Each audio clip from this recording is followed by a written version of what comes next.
This is not a podcast about being broken, although you may have been. This is a podcast about strength for women who find themselves in difficult relationships, including that sometimes difficult one with yourself. We'll look at your relationship through a lens of psychology, faith, and a little dash of my own kind of feminism. We're not fixing them, we're fixing you, and that changes everything. Welcome to Stronger in the Difficult Places. Save yourself, heal your relationships. Listen in. Welcome. I'm your host, Dr. Zoe. I'm a little sick today, so that's why my voice sounds a little different. But I'm glad you're listening. And today I have a guest. Her name is Shivonne Davis. Now, you guys have heard me talk nonstop about finding strength in difficult relationships, including that one with yourself. I give tips, advice, and encouragement. But sometimes, despite trying all the things, you may still have a relationship in your life that has unresolved conflict. And although there's plenty of headway that you can make in a relationship when you focus on yourself and you just focus on changing yourself, there's some people with whom you cannot find common ground. So today, I'm excited to bring a guest, Shivonne Davis, to talk about managing unresolved conflict and maybe even finding opportunity in it. There were some microphone issues with her audio, and so I hope you can forgive that because it was a really valuable conversation. Listen in. Thank you, Shivonne, for coming on the podcast today. I am so excited to have you here. Thank you for inviting me. I'm glad to be able to be here to speak about all of the things. Yes, we're going to talk about all of the things. Before we get started, I just want to let my audience know who you are. So Shivonne Davis. She's a marital strategist for millennial couples. She's the host of the Married Millenials Podcast. I love that title. She's a soldier for marriage and helps millennial marriages work to restore, redeem, and heal their marriages to lead a life of love, joy, and abundance under God's covenant. I love your passion. I love what you're doing. And that's why I wanted to have you on the podcast today. Thank you. I'm excited to be here.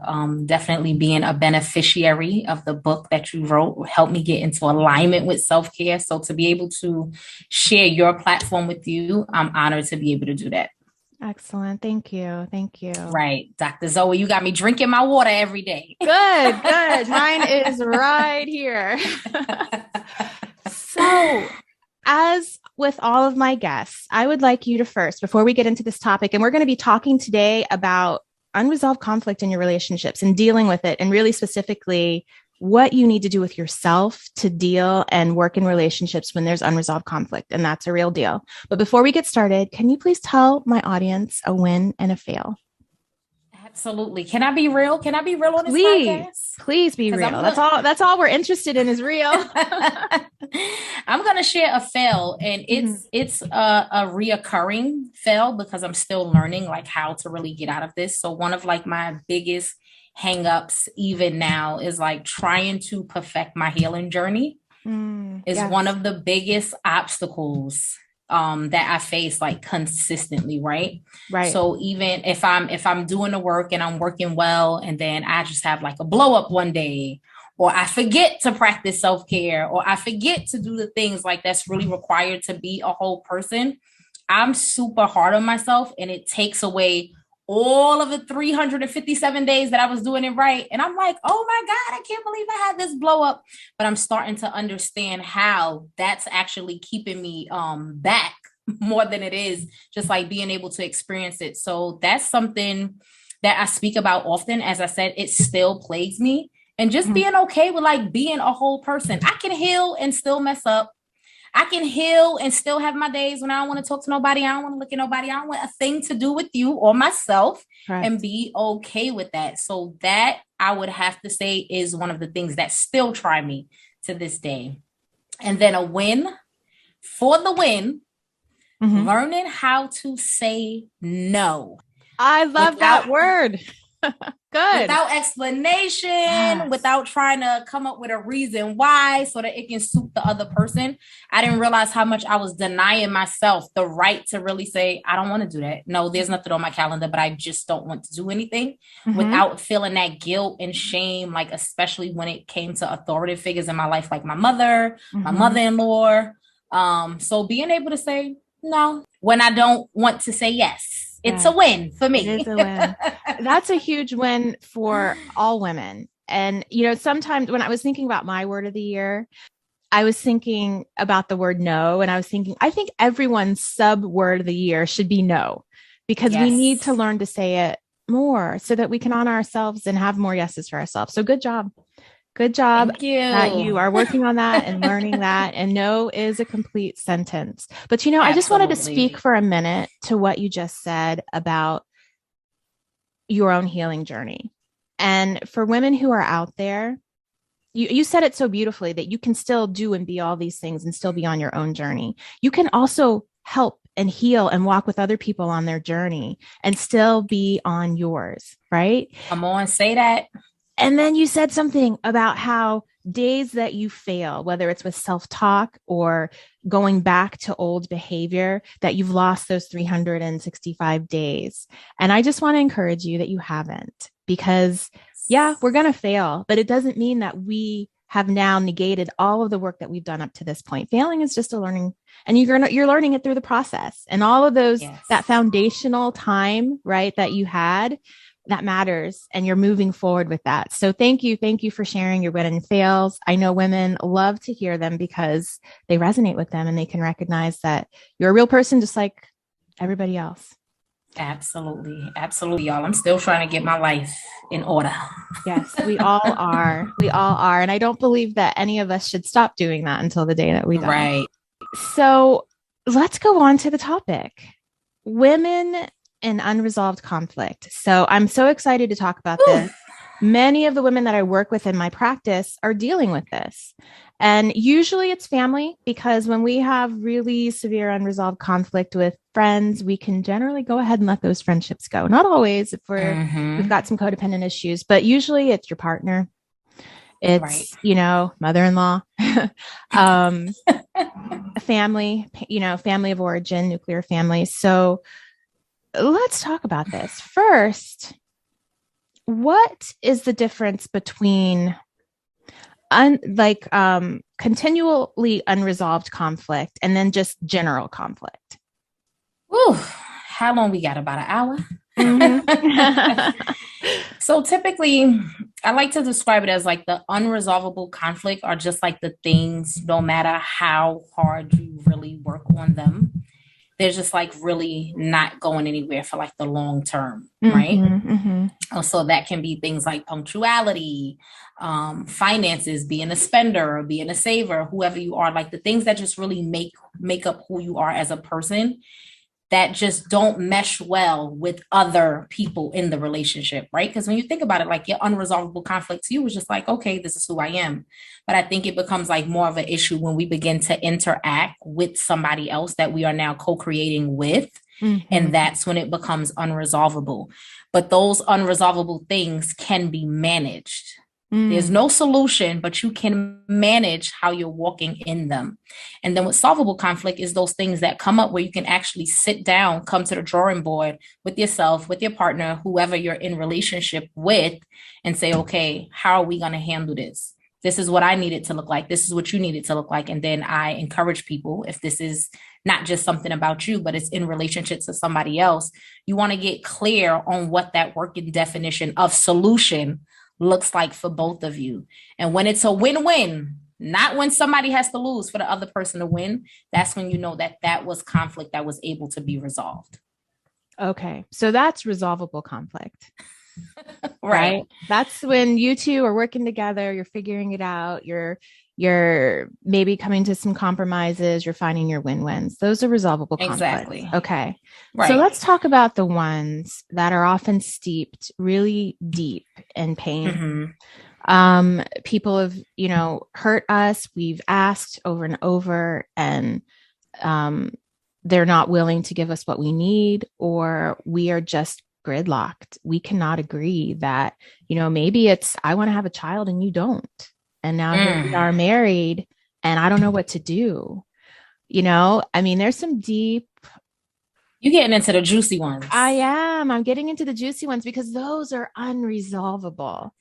Those are. Mm-hmm. So how do we as people live with that? Yeah.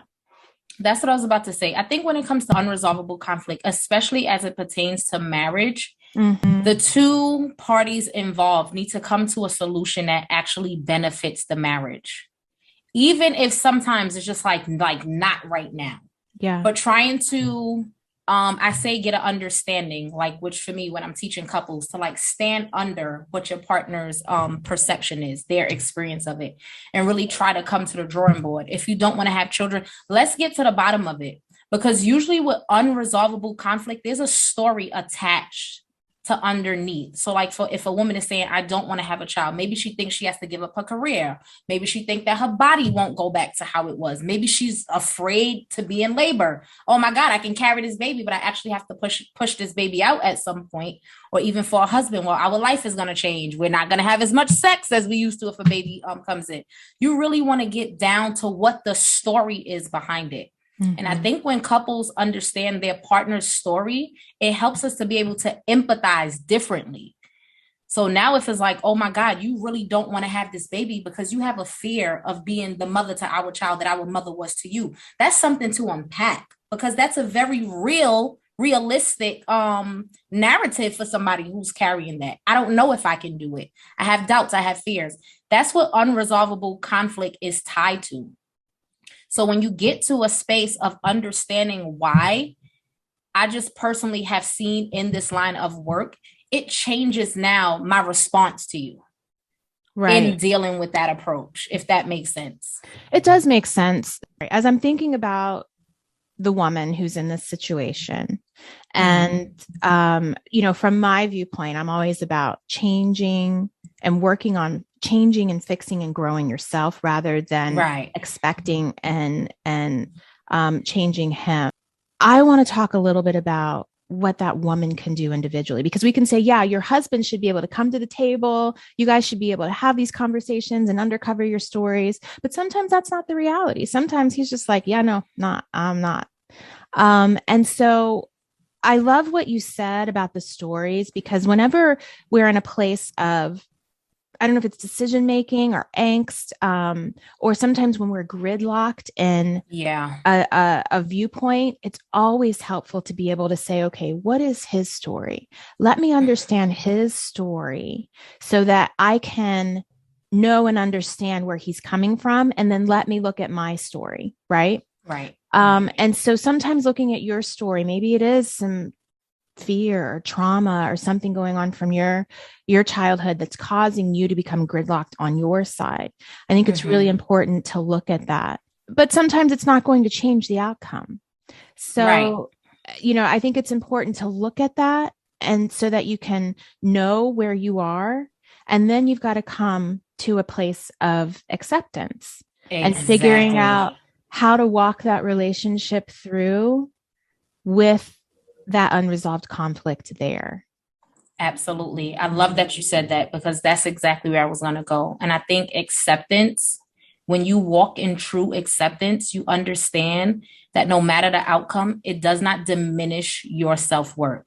Your decision, just because somebody's not in agreement with it, or because it didn't go the way you thought it should have gone, or because you didn't get the outcome that you expected to get, it does not diminish who you are as a woman. It doesn't take away from your character. Maybe it's not the season. Maybe it will be down the road, or even if it's not, whatever it is, if you don't get the outcome, I think one of the things that we struggle with as women is just thinking that it's our fault. So if something does not go the way I wanted it to, whether it's with my husband or myself, I didn't get a job, we usually say it's because of me, in a bad way, not in a space of it's because of me. Let me reflect on how I could have handled it better. But we usually look, it's because of me. I'm broken. I'm no good. I'm unworthy. So I think with acceptance, you have to get so clear on who you are that, come hell, high water, sleet, snow, that you stand firm in your identity as a woman. You don't, things are not taken away from you. You get to add to a space that you walk into. And I think when we understand that, the acceptance piece becomes a little bit easier. We'll still struggle with it, how I still struggle with my fail, but it doesn't make it as such like a hard blow to your core, because you're not personalizing the experience. That it's an experience. Right. Right. That makes a lot of sense. So let's talk a little bit about acceptance and how we do that, how we accept things that aren't the way that we wish they would be in our lives. Right. Right. So I think when it comes to that, you want to get clear. This is something that I try to teach. Get clear on what you create from a space of abundance, not what deficit looks like if you don't get something. Mm-hmm, mm-hmm. And when I say that, I mean it in a space of understanding. Maybe this just wasn't my door, but it does not take away. I still get to add on to any circumstance, any relationship I enter, any boundary I set up. I still get to be me. And I think that that is one of the greatest struggles. That is one of the biggest identity flaws that I find when I work with wives, is that they have wrapped themselves up in everything else and everybody else, that when it does not go well, it's seen as a character flaw, not a circumstance. Right. So if I had to tie it up, acceptance come with accepting the circumstance for what it is, without it diminishing the character of who the circumstance happened to. That makes sense? Yes. Yes. That makes a lot of sense of, coming to a place where you can feel, I guess, a sense of fullness and self separate from the relationship. And, I think part of what you're coming to is the idea that, there is something to get out of the loss that you're experiencing. Yes. Because we can have a good sense of self, right? But still have grief over loss of something that we want deeply. Mm-hmm. And we should. We should, yeah. And part of what we want deeply is to be in harmony in our relationships, right? Part of the other thing that we want deeply is to get some of the things that we want or imagine we would get in these relationships. Right. And so I think a big part of it, dealing with unresolved conflict, is probably learning how to, acceptance is the last stage of grief. Right. And whenever there's something that's going on that we are losing in our life or that we have lost in our life, we have to go through that grief process. And if we look at those stages, anger, denial, bargaining, depression, acceptance, and we cycle through them. Yeah. But I think that we have to go through that. We can't jump from unresolved conflict to acceptance. We have to walk through. Exactly. Yes. Exactly. That is absolutely right. It's like a woman, since we're speaking to women, right? It's like a woman who just found out she's pregnant. She's not going to find out today and give birth tomorrow. Mm-hmm. But I think that we fear the process because of, like what you said, that grief. You literally grieve the old thing or the old person that you were. This is something I had to learn, like with my therapist. Like, oh my God, what is this that I'm going through? Why do I feel so emotionally drained and whatnot? And I came to understanding, like, we grieve the loss of who we thought we were going to be. We grieve the loss of what we thought our marriage was going to be and things like that. And it's okay. I encourage grieve. But don't stay there. Move through the stages of it. So whatever the thing is that needs to be born can be born in fullness. Mm-hmm. So let's talk about those opportunities, because I know that you talk about opportunities in conflict. So there's, the reality is, for a woman who's out there who is in this space of, I'm really hurting in my relationship right now. I'm hurting in my relationship with myself because I'm not getting the things that I want. And I'm not being able to have the harmony that I want in my relationships. I just want to honor how hard that is. Just like I said, this is a journey. And at the end, when you get to a place of acceptance and recognizing that, no, your life isn't exactly the way that you wanted. No, your relationships aren't exactly the way that you wanted, but you can learn to accept. And when we accept our partner for who they are, when we accept the people that we're in relationship for who they are, then all of a sudden we can appreciate the positives, right? That we can appreciate the things that they do offer to us. But when we're constantly in a place of, I need and I want, and it's not enough, and you're not doing it, and we can't agree, we can't see any of the positive stuff, and we don't experience any of it.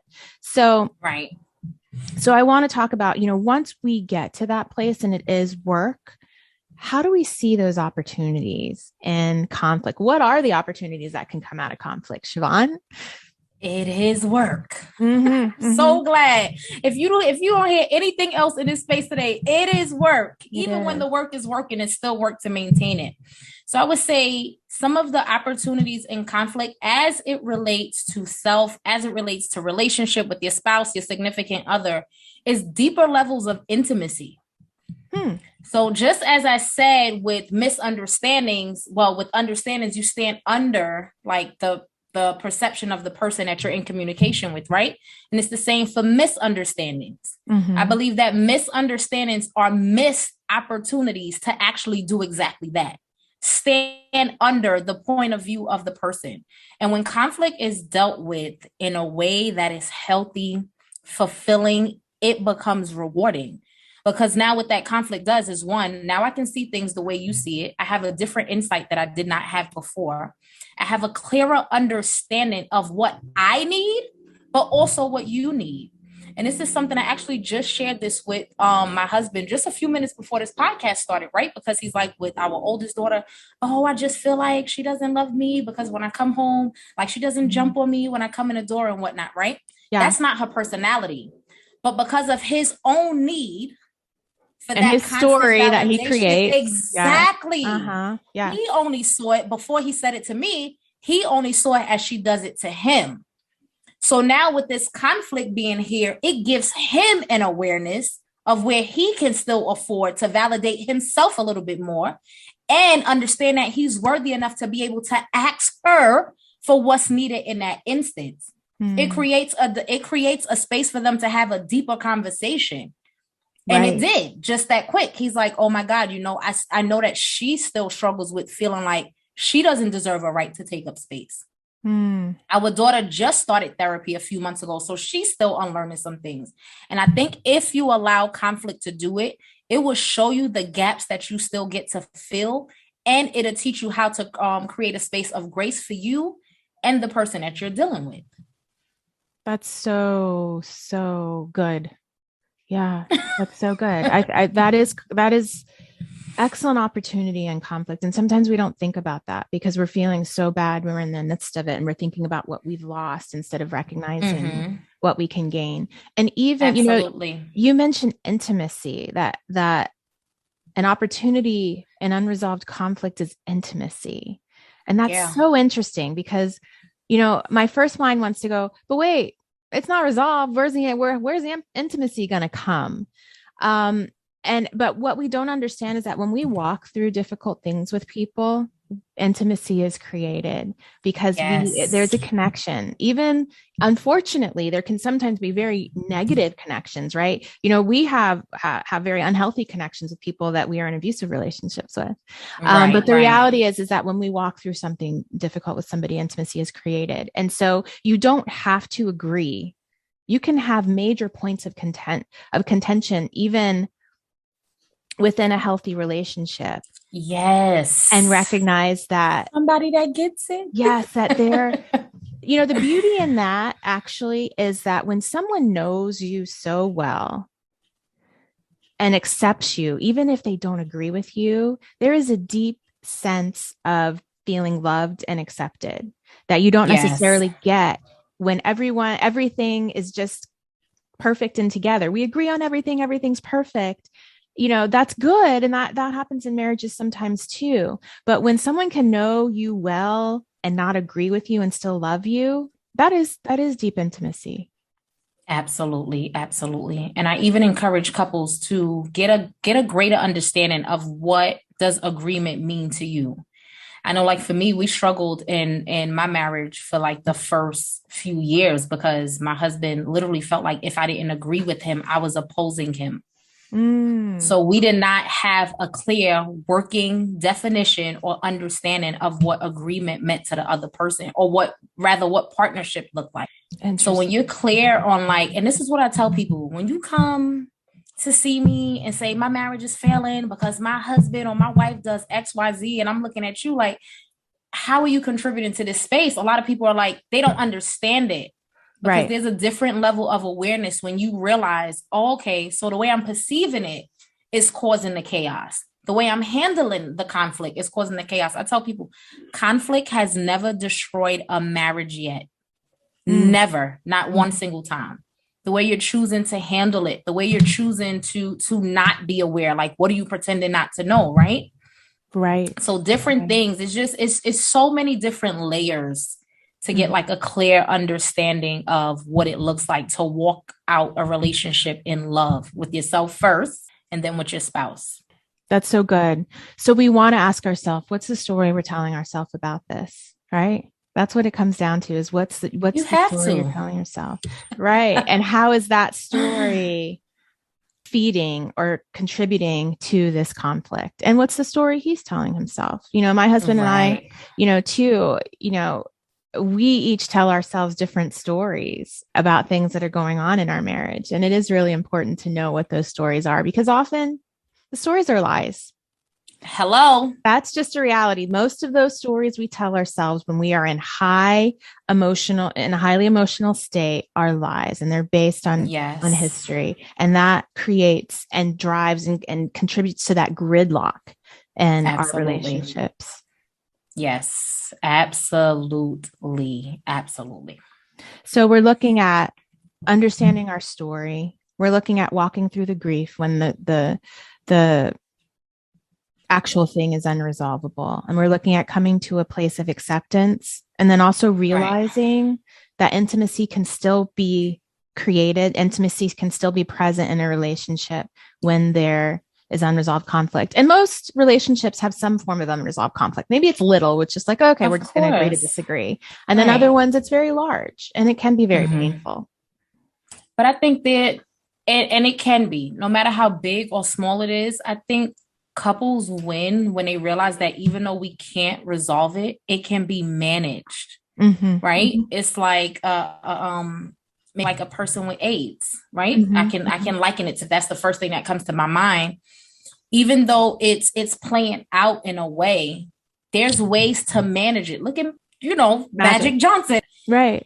This man has been living before my mother really gave birth to me. He's been living with this thing, right, for a while. Conflict does not have to kill. Just because it's unresolvable, it does not have to kill a relationship. Right. If you manage it well, and when I say manage it well, for example, maybe like punctuality. If we are going somewhere at 4 p.m., my husband wants to be there by 3. For me, I'm West Indian. If it starts at 4, that means it really starts at 7. So I'm ready to pull up at 7. It doesn't take away, he's not right, I'm not right, he's not wrong, I'm not wrong. But how do we manage it? And I think when couples find a way to collaborate and bridge a gap, not compromise. I feel like compromise causes somebody to lose. But when you collaborate, when you bring your punctuality and my tardiness together, and we say, hey, okay, what's realistic for both of us? Understanding your personality type and mine. If it starts at 4, you want to go at 3, I want to go at 7. Can we at least go at 5:30? So feeling like you're not losing in order for the marriage to win for real. But isn't that what a compromise is? Isn't that a compromise? I feel like, are we just talking about how we look at it? Right. That too. Because I feel like with compromise, it's like, okay, somebody is just putting what they want off. Like, okay, we're going to go with what he wants today. We're going to go with what she wants today. And that happens at times.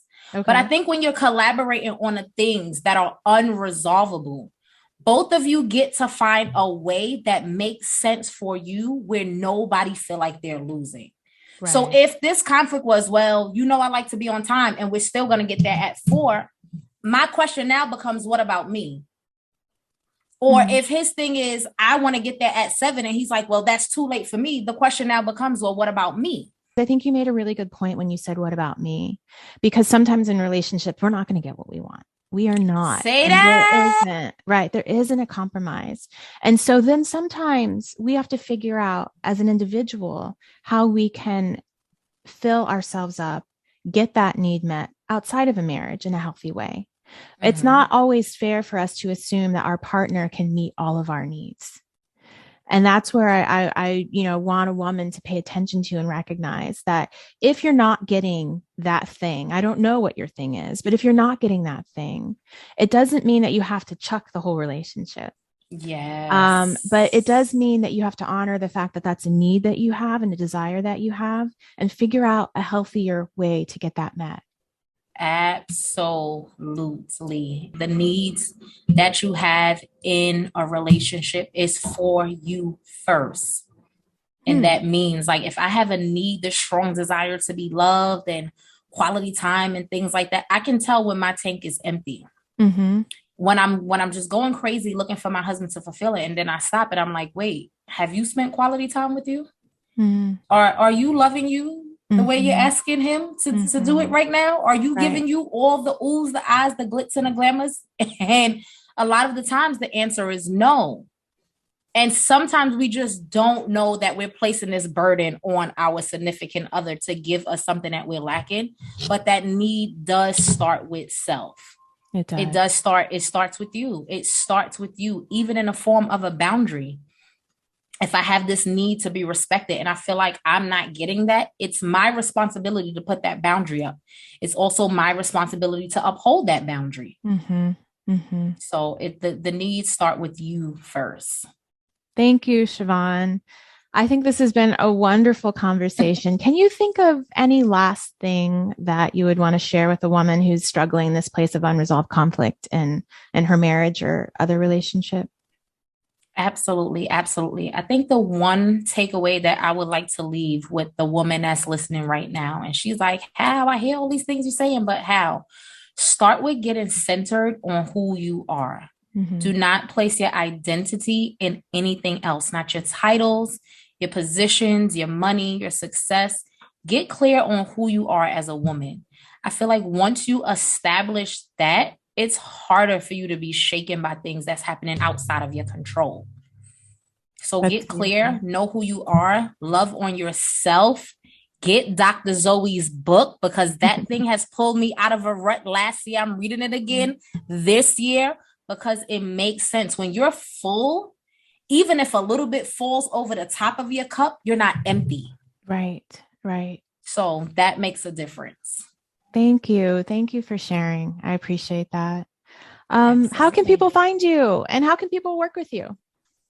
You can find me at I am Shivonne Davis on Instagram. I am Shivonne Davis on Facebook. How can you work with me? I worked with small group couple sessions, just helping people navigate the tough stuff in marriage, right? Really doing the self-work. That is a program that is offered maybe 3 or 4 times a year. So if you want to work with me, you can definitely join my wait list by sending me a DM on Instagram or sending me a message on Facebook. I will assess, see if you're a good fit, because it's a lot of work. And then we can move forward that way. Okay. So you do mostly group type work, not individual?